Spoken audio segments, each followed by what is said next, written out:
downloaded this. Oh, really? That's so cool, man. Yeah, Oh, now you have another piece. I'm creating a checklist, so this Oh, is sweet. really good.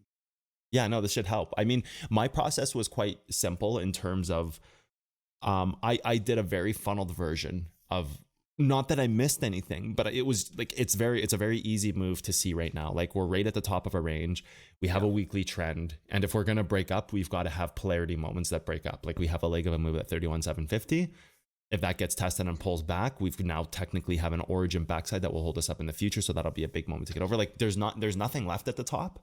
There's two, maybe three levels. And that's like two of the three levels are interior at 31.4 and 31.2. And then the third level is like 31,750. Like there's nothing left. So like it was very quick and easy to find.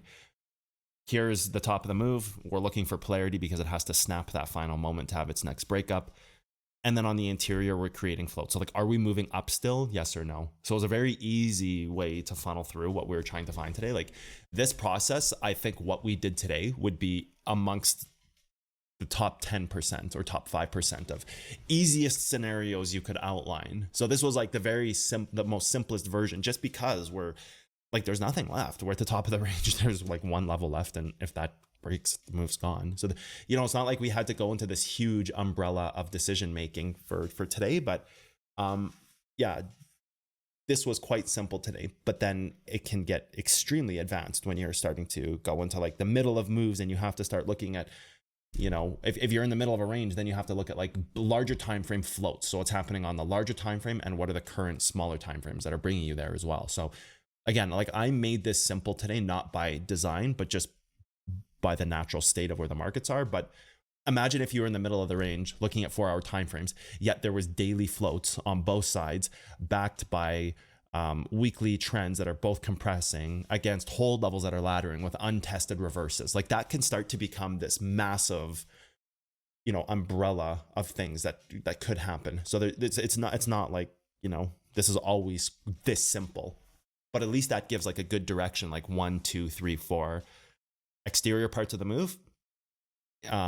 With that exterior, what's controlling that exterior? So in our case, finding polarity, and then the interior moments against that polarity, and what you would expect once you find your levels and do your TA. I have a question. You said something that really kind of stood out to me. Specifically, I was struggling with was you said, I don't care what's happening on the bottom. I'm flipping the switch and only caring on what's happening on the top. Yeah. Is that because we are at a polarity moment? Yeah, that's because the reason I said that is because this move isn't going to be controlled by breaking the bottom of this interior range. This move is going to be controlled by seeing what tests up top. Like the laddering of this move up top means more than the breaking of the bottom side. So like we don't even have to really chart the bottom side. Like if you wanted, you could just simply put like an origin here. It's the 4 hour. You could just simply do something like this and be like, oh yeah, there's going to be a 4 hour. That's cool. Like this is really all you would need to know in this move is where, and I think there's actually a 1 hour from back here, I believe. Yeah, it's a 1 hour from here. Like you wouldn't need to know what's happening on the bottom of the chart. As long as this continues laddering down right now, you'll end up breaking this, because you're simply going to break this trend by going and laddering this, right? So that won't happen. Like you won't break any of the stuff on the bottom if you get over top of this stuff. So like I don't really care what happens on the bottom. I just need to see, are we getting over this and this stuff doesn't matter anymore, or are we staying under it and we're going to make a new trend like this? See what I mean? Like I don't need to do any charting down here to figure out what's happening with this move. I just need to see how high this thing can go. If it hits this and pulls back again, the move's going to get crushed. Or even if it like ladders off of this now, then it's like, okay, now the move's going to get crushed. Now we have origins in here. Now we have reverses in here. Now we have levels on top of levels on top of levels. So like if this piece ladders again, origin, reverse, and then whatever local pieces. So it's like you have 1, 2, 3, and then also ladder this for trend 5. Like there's just so much in the way at that point. So that's why the top side of this is going to control the move more. The bottom side means nothing to me.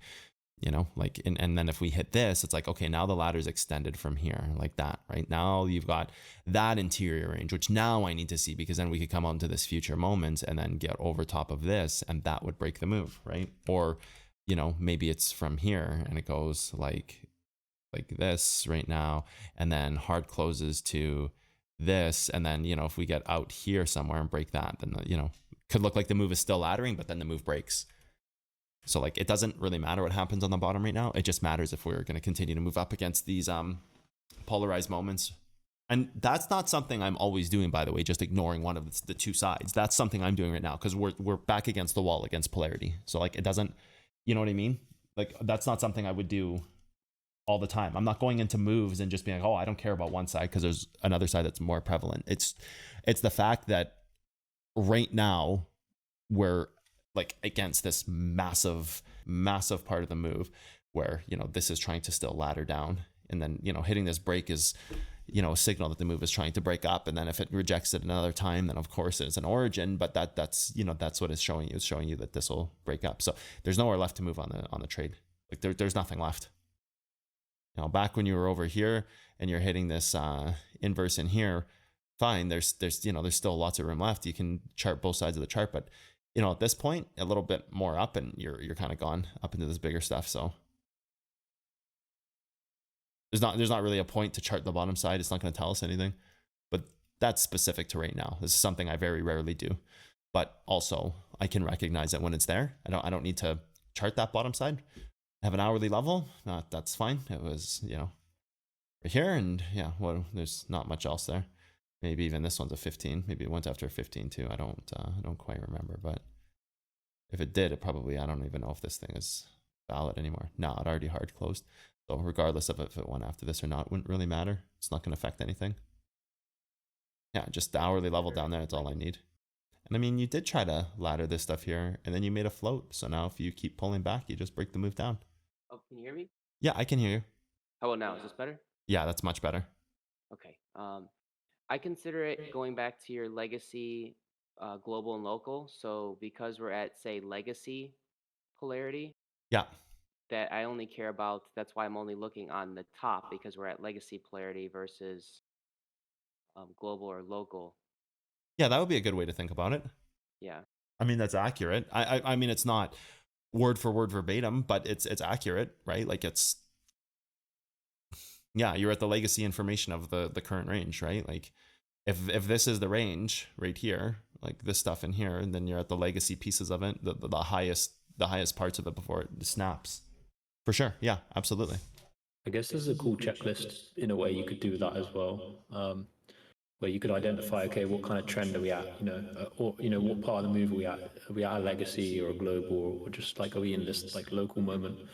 And then you could say like, oh, when you're at a legacy moment, you should be thinking about, you could still scout the ranges like you would if you're in a local range, but you could also be thinking about like lower leverage, kind of bigger trades as well as trying to set up those bigger trades on higher leverage too. Do you ever do anything like that mentally? I guess it's just a mental thing that you do. I have. Absolutely, I have. Anyway.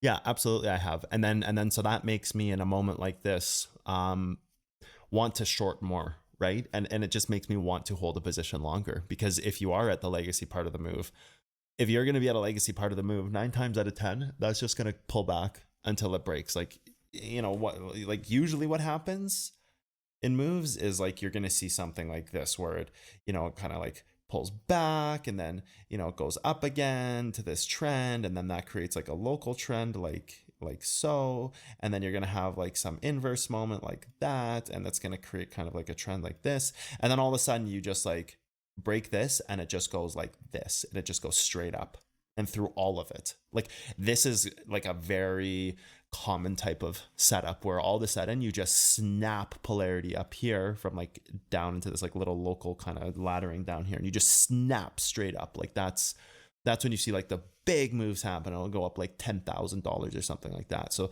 typically when you have this, when you're at this legacy information like this, you're just going to pull back 9 times out of 10. It's very rare that you actually hold one of these trends up high like this and you skyrocket right through. Like whenever you see trends break, they don't break like this. They don't break where they kind of come up and it's like, oh, okay, for example, let's just draw a quick trend from like here to here.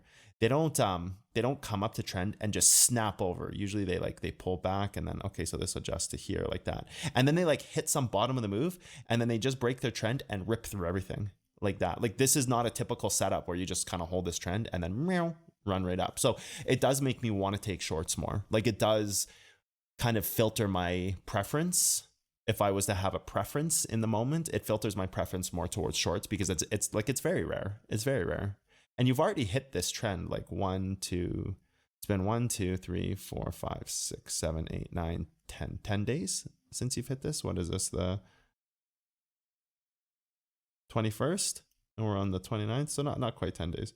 So 1, 2, 3, 4, 5, 6, 7, 8, 9 days. Like you've been at trend for 9 days. There's not too much that it could continue to hold here. Like, you know, back here where you hit this trend, all you do is you create this like little backside here, right? Like right here, create this, oopsies, create this backside, ladder. Like, you know, you're almost like doing the same thing right now where you're going to create like a smaller time frame backside, like whatever, we can even use this hourly. And then you're going to come back here and then back test, boom, boom, boom. Like, so this is like great shorts. Exit your shorts down in here somewhere, reshort right here to see if it can pull the move back. Cause it just happens like this, right? You just, you know, create that, move down against it, right? So like that's the moment here where you're shorting or you're going to move down against it. Typically you'll come back up to the level that broke you down, hit it a bunch of times. So you like exit your short here, take a long, you hit this a bunch of times, and then that'll pull it back down to something like this. And that'll create a trend like this. And then eventually you'll go like this and then it'll go boom, right through the whole thing. Like this is just like a very standard setup. And because of that, I do like to kind of, when you're at this legacy polarity, just gear more towards shorts. Because again, like, look, this is kind of creating like this little perfect backside here, just like it did right here, right? Like that's the benefit of having these origins here that keep getting hit. Like you're at a top of a move and, you know, you're not breaking it. You're just not breaking, right? So like, yeah, it does give me a preference to answer your question, Jude. It does give me, you know, it does give me a preference in the move for sure. Doesn't mean that I'm just ignoring everything else. No, but for sure, I like the idea of shorting and taking it, you know, maybe because we have this trend and I didn't see that. Maybe maybe this is the short that already happened. So maybe we need to start thinking about like, where can this thing even go? Because I think like that, you know, obviously whatever it's hitting, there's some kind of local level in here. I'm sure it's hitting like something local, but 15-minute there. Yeah, maybe origin there hits this 15, already laddering this 15, moving down. You know what I mean? So like maybe this was actually the final part of the move because it did hit that trend so perfectly, and then I tried to break it and move down. Like maybe this stuff was the final ladder. Like I don't know if we're gonna come and ladder this hourly again. Maybe you're just gonna move down now. But nevertheless, it still does preference me on the side of shorts for sure in this moment. I have a question, Cotton, at 30,728. 30. I was wondering if it could be like right where we are, like right at that top, the current top. Could it be recreating an hourly origin right there? Right here? Like from to the right more? To the right one more. Right here? One more ladder point to the right. Well, it would be this one because there's nothing broken. So it would have to be this regardless of... So, okay, so even though it wicked up through to that other original origin? Yeah. Okay. That's fine. This can also be an origin. You can have two on the move. Like it can ladder this one and this one. It just means it has to break both now. It just means there's just two that it has to break, not just one. Okay. Yeah.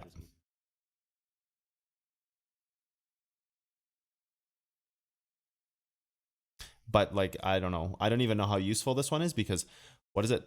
Like if this is an origin and origin is polarity, what is it polarizing you to the next origin? Like polarizing you another 50% just kind of feels like just going after the next level. For that reason, I wouldn't even use this. I would just use this right here.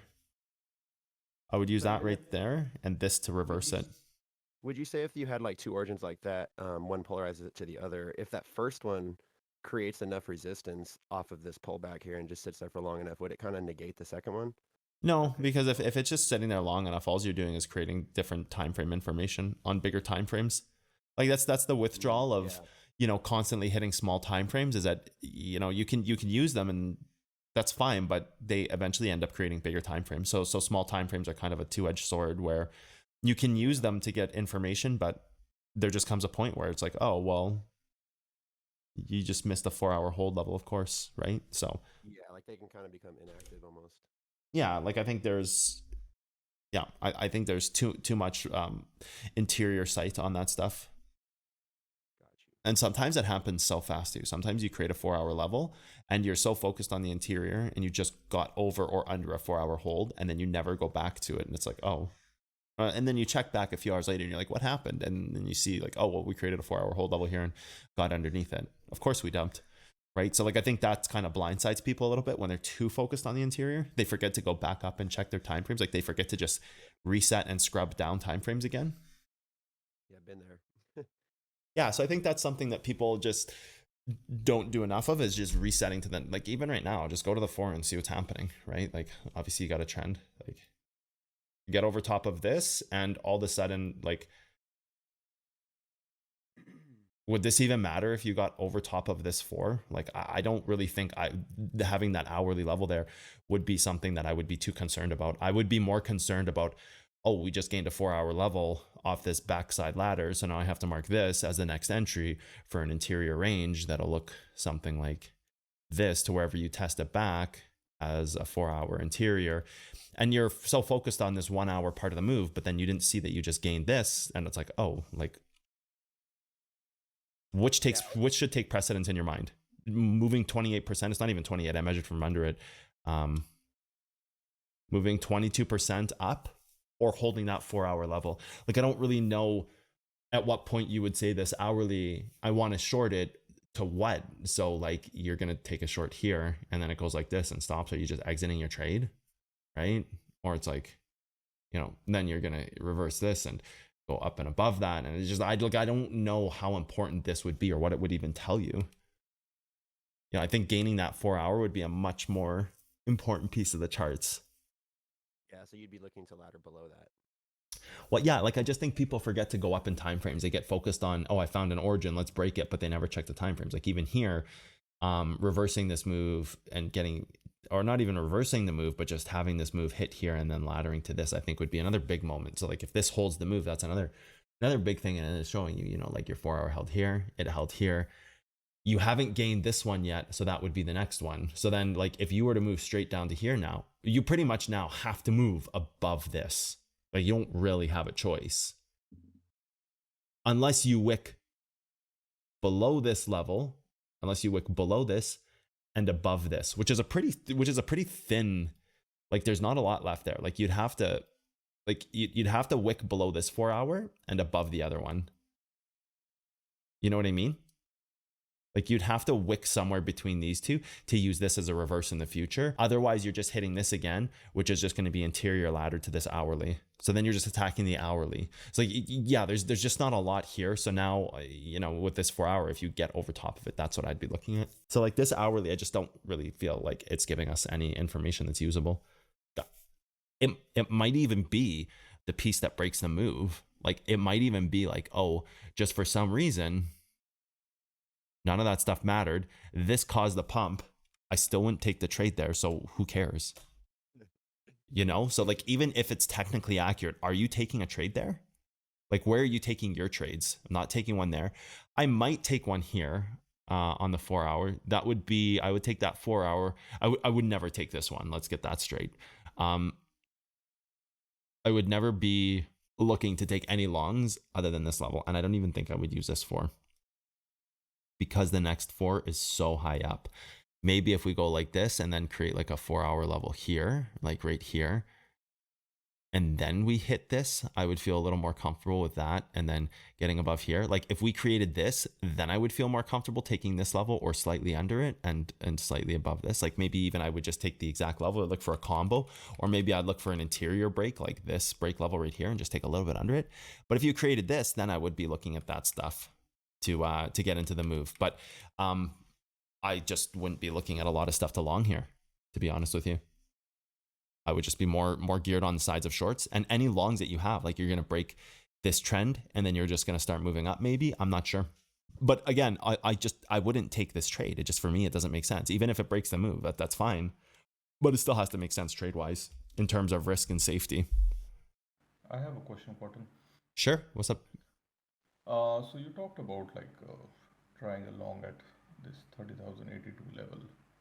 Why not take something deeper, which protects that low of the move, which pushed us out?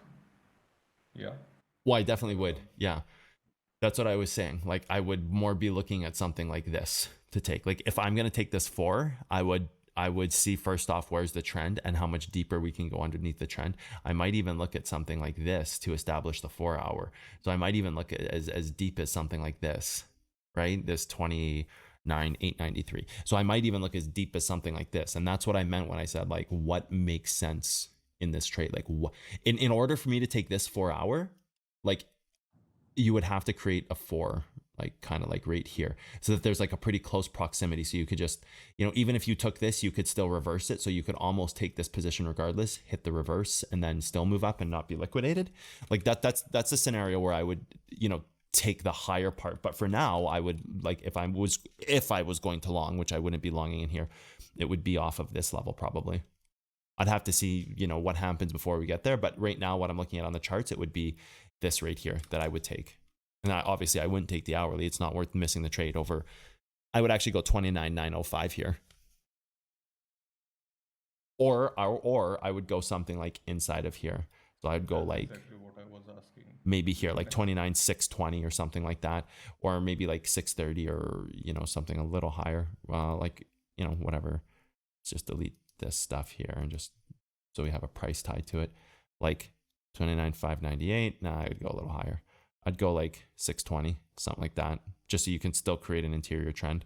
I don't like taking these levels down here because if you think about it for a second, the lower in the move you go, the longer you're going to be in the trade. So that's something I want to emphasize right now. If you were to hit this level, the longer the trend is going to, like if you just go straight down to here, the point, if you hit that level, it's going to be more of a position trade. Because the lower you go, the more it's going to try to just like hold that trend. And there's just not a lot to gain from this point to this point. There's just not a lot. If you go underneath the level and catch the knife, you're going to skyrocket back up. So this is more indicative of a scalp or a swing trade. The lower you go while still hitting that ladder point is going to be more indicative of a position trade. And the higher you go is going to make it so that the trade moves faster, because instead of the angle of the trend being like that, it's going to be like that. And you're just going to naturally have to move up in larger chunks faster. So that's something I also consider. It's just kind of like right in here too, right? Like the closer you get to the ladder points, the more of a position trade it's going to turn into. Just for the simple fact that it just has to hold that constantly. And it doesn't have like this kind of momentous or this slingshot to it, Like that's something to be mindful of.